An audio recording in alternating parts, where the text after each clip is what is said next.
পারোনি? তুমি কি কোনোভাবে চুরির সাথে জড়িত?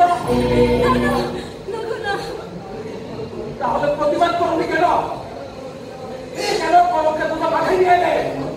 বলো কেন? কেন প্রতিবাদ করিনি সে কথা আমি তোমাকে কেমন করে বোঝাবো?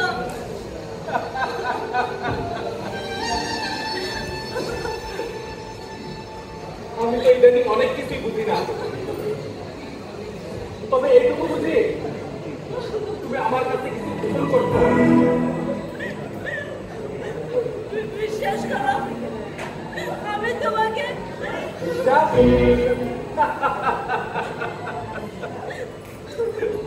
বিশ্বাস?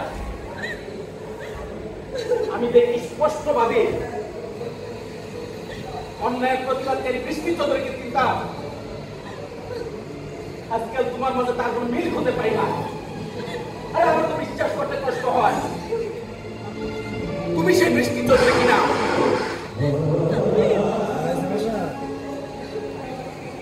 যে রক্তের বলবায় প্রতিবাদ করে সব কিছু ছেড়ে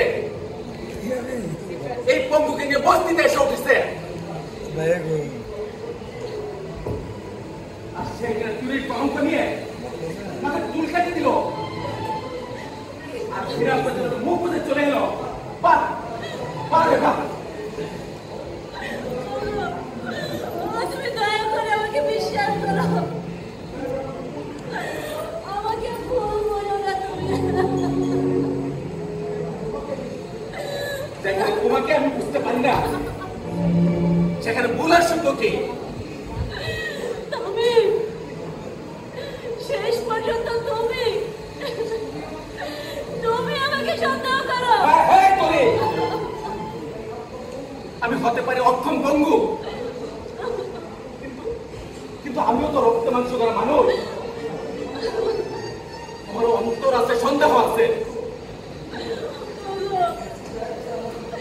দয়া করে তুমি আমার উপর বিশ্বাস রাখো, আমি তোমাকে ঠকাবো না। তুমি আমাকে ঠকাবে কি? তুমি আমাকে ঠকাবে কি? আর তুমি তো নিজেই ঠকে গেছো। তুমি কঠিন বাস্তবতার কাছে হেরে গেছো। সত্যকে ছেড়ে তুমি মিথ্যা চলার পথ ধরে হাঁটছো।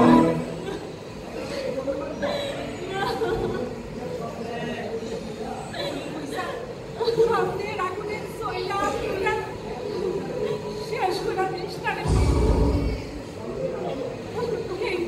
এই পৃথিবীতে সন্দেহের আগুন